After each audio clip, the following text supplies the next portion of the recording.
My name is Adam Bourne. I'm a member of the board here at Thorne Harbour, and I'm calling the meeting back to order to receive the 31st Keith Harbour Address. The Keith Harbour Address was initiated by a remarkable man, the late Jim Hyde, to commemorate another remarkable man, Keith Harbour. A man living with HIV, Keith was a pioneering leader who worked for the community from high-level political action to grassroots activism within ACT UP. He became president of our organisation in 1987 and also held executive positions at the Australian Federation of AIDS Organisations during 1990 and 1991. We've acknowledged the achievements and commitment of our two founders by renaming the organisation as Thorne Harbour Health.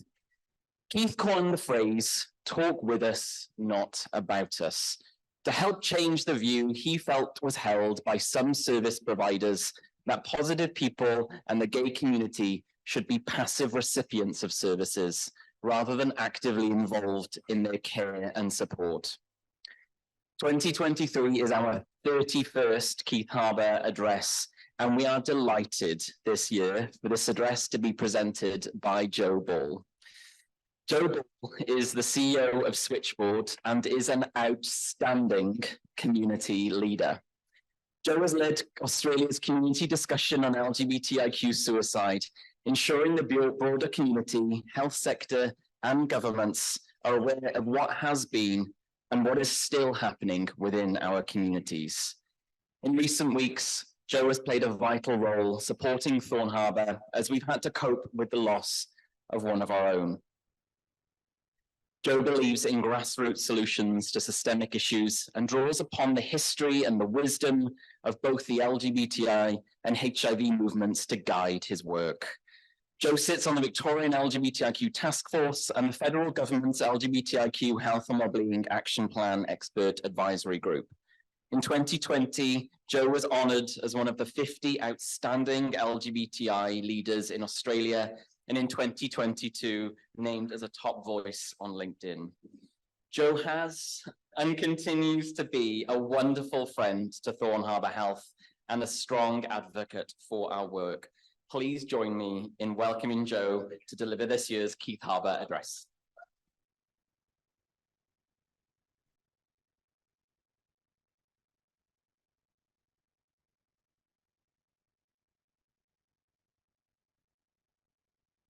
So I didn't mean to laugh right in the middle of that, but there's a bit of a joke. I'm a top voice on LinkedIn, you know, that I'm big on LinkedIn, which is often a way of saying how daggy you are.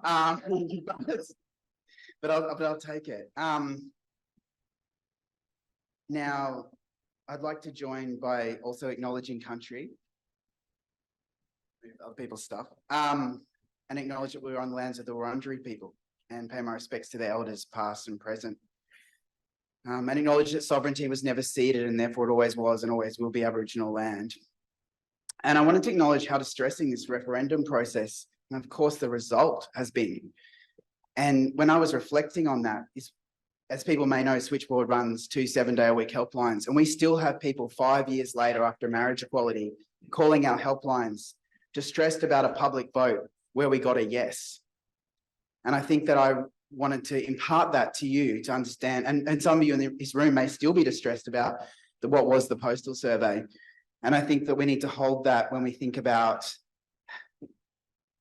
how we don't just move on from things, how we don't just like pretend that they didn't happen, and how we've got to actually really renew our commitment to the struggle in this country for First Nations rights, and also understand the huge healing process that we as a community have to go upon, more so than ever now that it was a no. So I just wanted to acknowledge that. It's been an absolute honour to be asked to do this today.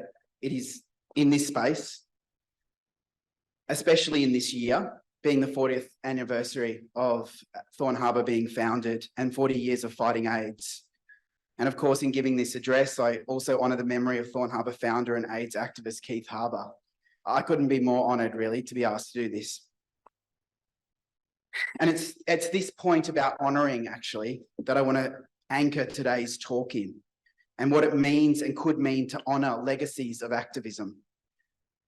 Perhaps we honour activists most when we ensure that the things that they achieved and the lessons that they taught us are not lost, but instead they are protected and carried forward into the new struggles. And of course, our Victorian AIDS activists, including Keith, gave us Thorne Harbour Health, which is not only a centre today for gay men's health and people living with HIV/AIDS, but it is, of course, a home for the whole LGBTIQ+ communities. And amongst many things that Thorne Harbour remarkably does is it also runs Australia's first and only community-controlled trans health clinic, Equinox. As a trans person, I see that Equinox is as much a gift from the early AIDS activists as it is from the more broader, more recent LGBTIQA+ generations who followed. For without the very bricks and mortar of this organisation and the established clinical practice, a clinic like Equinox could not have been established in 2016. The strength of inheriting the legacy of activism is that we can build on each other's struggles and ideas. In the case of trans health, it is inextricably entwined with a bodily autonomy movement that was started by the women's liberation movement in the 60s, adopted by the gay liberation movement in the 70s, and absolutely central to the AIDS activism in the 80s. And now it is being actively fought for in the battle for trans rights now. Importantly, AIDS activists taught us all that when it comes to healthcare and having control over our treatments and lives, they taught us not only how to fight, but importantly, how to win. When I was 19, I knew that I was transgender. I called the Queensland AIDS Council, as some people remember, it was called Quack. I remember during the phone call, they gave me some kind of screening. And, I may remember it slightly differently, I called up and they gave some kind of screening to see if I was the right person to use the service. And they said to me something along the lines of, why do you want to come in? And I said, I'm having a gender identity crisis. And they said, yep, of course. And they booked me in. That year was 1999. It was only 8 years after decriminalisation in Queensland. I had recently watched the movie Boys Don't Cry, which some of you might remember, which is the true story of a trans man, Brandon Tina. I had learnt from the movie, from the main character of Brandon, that there was people like me and there was a term for what we were experiencing, which at the time was having a gender identity crisis. It's not a term we use anymore. But at that time, those words in that movie, they were a bridge from confusion to confirmation. Affirmation and celebration were decades away for me. If those words in the movie were a bridge at that time to understanding myself, then Quack was a lifeboat that stopped me from drowning. 21 years later, I would use the transgender informed consent model of care outlined in the protocols for the initiation of hormone therapy for trans and gender diverse patients developed by Thorne Harbour Health through the Equinox program. 2, organisations built by AIDS activism, Quack and Thorne Harbour Health, coupled with the advocacy of trans people in and outside these organisations, bookends my own gender affirmation journey.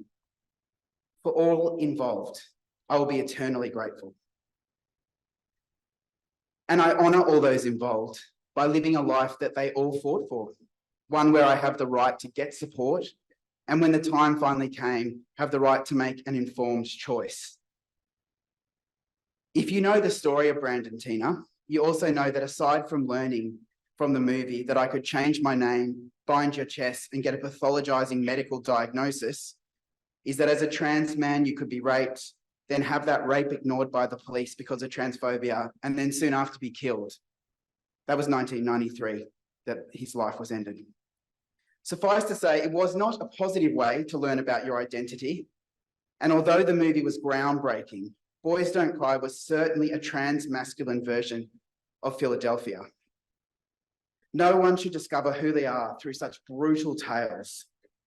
I must admit, it is such a relief to see how far more diverse and positive representations of trans people are now, including in our very own Melbourne Queer Film Festival that is on right now, But arguably, I would say that this year's program has the most ever trans and gender diverse content, and it has children's trans and gender diverse content.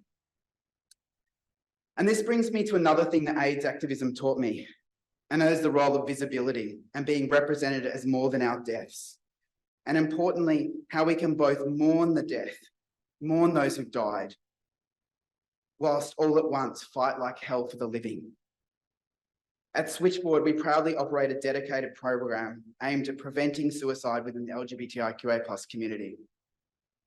For far too long, suicide has been shrouded in a dangerous veil of silence, compelling us to avoid discussing it at all.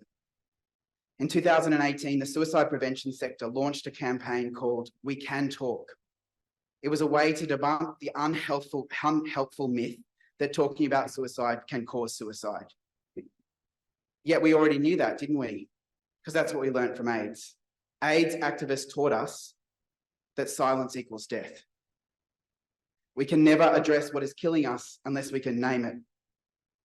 Like in the case of AIDS, we must engage in an open dialogue about the drivers of suicide. Otherwise, those most in need will face stigma, isolation, and we won't get the funding for the clinical and peer health responses we need. In addition to this, in the silence, we obscure the reality that we are not our deaths, and that we are not just people who succumb to despair. We are people who can and profoundly wish to thrive. Today at Switchboard, we have a remembering rainbow, and this is this wooden structure, and it's painted silver, and you can embroider a ribbon on it with the name of the LGBTIQA+ person you have lost to suicide. And then you can tie that ribbon onto the structure. With each ribbon, the rainbow becomes more colourful, more of a rainbow, because of course it is the lives we live that makes the rainbow. If this sounds like a familiar practice, it should, because the inspiration for our remembering rainbow was from the AIDS quilts.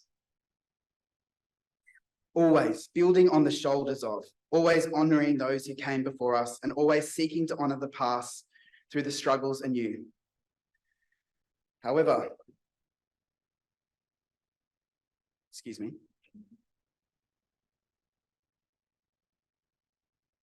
we are not alone in using the past for inspiration. The far right, Christian nationalists, and the new anti-trans activists are bringing forth the same arguments against trans people they used against gays and lesbians and people living with HIV and AIDS in the 70s, 80s, 90s, and even still today. Today, trans people are labelled pedophiles and told we are trying to convert children. They tell us trans is a new thing or a sickness, that we're not part of an organised or traditional faith, that we are sick or have poor mental health issues. They say it is our fault, and they say it's because of our lifestyles. They even say our bodies are too dangerous to participate in sport. They say we shouldn't work with children or be spoken about in schools, let alone raise our own. I don't need to tell a single person in this room where you have heard each and every one of those arguments before. They also say that our healthcare is experimental, even though gender affirmation care in the form of hormone replacement treatment has been around since the 1970s. And the first transgender surgery took place in Berlin in 1931. And these arguments, once hurled on the daily at gays and lesbians and people living with AIDS, they failed. Those arguments failed. We made them fail. And we must make them fail again. Not only because trans people deserve to thrive, but because also we are being used as a Trojan horse. They are focusing their attention most keenly on trans women and medical and therapeutic professionals who support trans people today. But they are coming for the whole trans LGBTIQA+ communities, and they're coming for bodily autonomy, our right to control our bodies and our lives. They are attacking our services and our leaders. As the old adage goes, they come for one tomorrow and tomorrow they come for you. Of course, let them not come for anyone. Let them not destroy our founding activist legacy, the legacy of a united movement that rallied together when one part of our community needed us the most. In the now famous stories of how early AIDS activism was a coalition politics of those living with healthcare professionals, lesbians, and allies, let us all rally together in the same way now for trans people. This is not to say that there is not a lot more to be done everywhere we look in our communities. And we need to do all the things. And of course, AIDS is not over. Don't get me wrong. But what I am saying is that there is a terrible storm already on our shores where trans people are under attack, where our very right to healthcare and representation is on the line, and we too can't win without a coalition. Unlike our AIDS activist trailblazers, we have the benefit of their trail to follow. And that is that we need to build a broad movement to support us. We need to turn this issue into bipartisan support, where transgender is no longer a political football, but a life-affirming healthcare response. I would add that we need to become boring, a boring issue. And we need to answer back to disinformation and be in control of our bodies and lives through telling our own stories. Or as Keith put it, talk with us, not about us. From a very early age, I remember one of my auntie's constant refrains is that you can never change another person, you can only change yourself. I've often wondered what particular pessimistic lesson or lessons in life she learnt this from. And I think I've concluded at this stage in my life, at least for now, that she's only partially right. During the marriage equality campaign, lead campaigners told us that the win would come from 1 million quiet conversations, preferably over a cup of tea. In fact, the Australian Marriage Equality website, last time I looked, still states that we won yes because of millions of Australians who reached out to our own families, neighbourhoods, organisations to stand up for equality, stand by our loved ones and share why equality was so important. My mum voted yes, but I think that it wasn't because I changed her mind. Through a well-crafted, timely conversation of talking points. It was rather by the time the postal survey was delivered in her mailbox and was later sitting unopened on her side bench with 2 blank boxes, waiting for one to be ticked, that the world had already changed around her. Although I don't completely discredit that her love for me played a significant part in shifting her views towards acceptance, and by that I mean accepting the idea that 2 same-sex people should have the right to get married in Australia. I do genuinely believe it was a gravitational move of 1 million changes convalescing to transform her world around her, including the gay teachers at her workplace, gay characters on TV shows she liked, same-sex couples in advertising, and I'd say maybe even Penny Wong. Which of course is the collective action of activists. All of that, it's a collective action of activists, law reformers, artists, and individuals who've made the world anew, not by a million single conversations around one issue, but by taking their struggle, our struggle for their and our lives everywhere they went, and making 1 million rainbow inroads into every institution, neighbourhood, and community. Of course, we still needed a yes campaign in 2017 to largely combat the no, but the win of yes has its origins in 50+ years of struggle. My mum called to confirm she had voted yes. In fact, she didn't leave the letter to languish on the sideboard. She got it sorted like a final notice bill, quickly settled, account closed. The world around her has changed.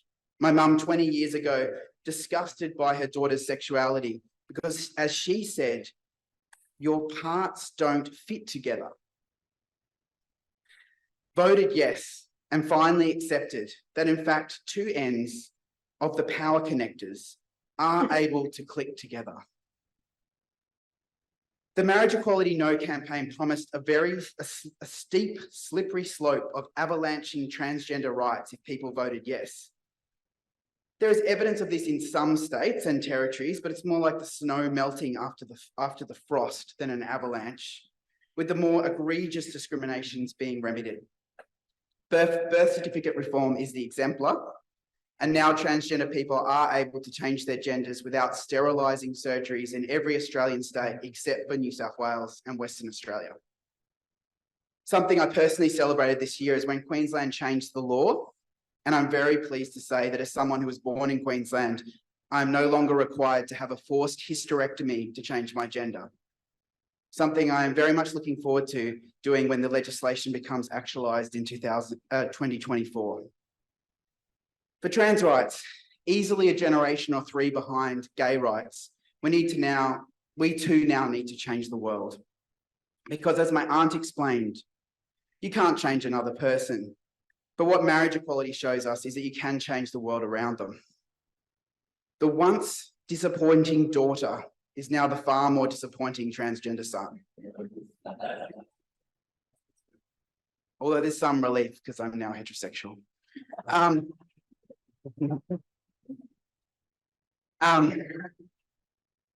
My mum didn't slip on the slippery slope from marriage equality to trans liberation. Hardly anyone did.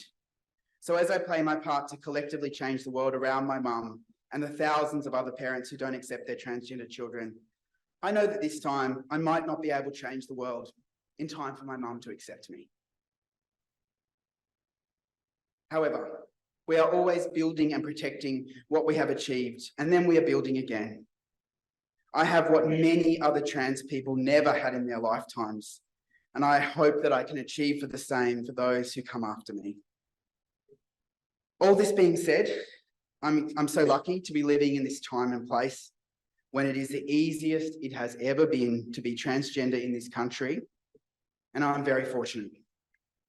I am able to every day work in a workplace and have colleagues who completely accept me for who I am. You'd hope so, wouldn't you? But it's something that not many trans people can actually say. I was also able to transition while leading an organisation.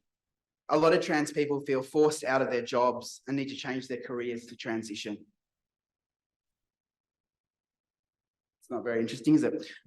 It's like I could feel it had changed. And although sometimes I felt far more public than I ever wanted to be, I was able to transition publicly in leadership and be safe. Amusingly, I can track my whole medical transition in the social media post of a switchboard. Equally, I can track my changes in my voice breaking over radio interviews from one guest appearance on Well to the next. I'm also extremely fortunate to have an amazing partner. And I think there's something about partners of transgender people that is quite unique in the fact that they have to, unless they share the identity of being transgender, they have to experience all the discrimination that you do and have their own version of discrimination as a partner. But my safety is not by chance, and I have inherited a legacy of others' activisms, and I am held by a community of peers. This is the 40th anniversary of Thorne Harbour Health this year, and the ongoing fight against AIDS serves as a testament to the indomitable spirit of activism and community. It is essential that we remember pioneers like Keith Harbour, but also all the unsung volunteers and workers who dedicated so much. The legacy they left behind is a torch that has been passed down through the years, illuminating our path towards a better future.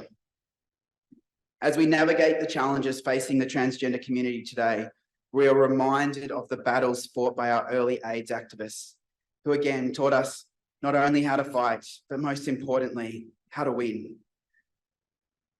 We have inherited a legacy that calls us to build a broad movement of support, to find and maintain our allies, and to reclaim the narrative surrounding our lives and experiences. If you haven't joined the struggle for trans rights already, consider this your invitation. Let us stand united, just as AIDS activists taught us to do, and together we can create a world where everyone has the right to thrive and to love and to be loved. Thank you.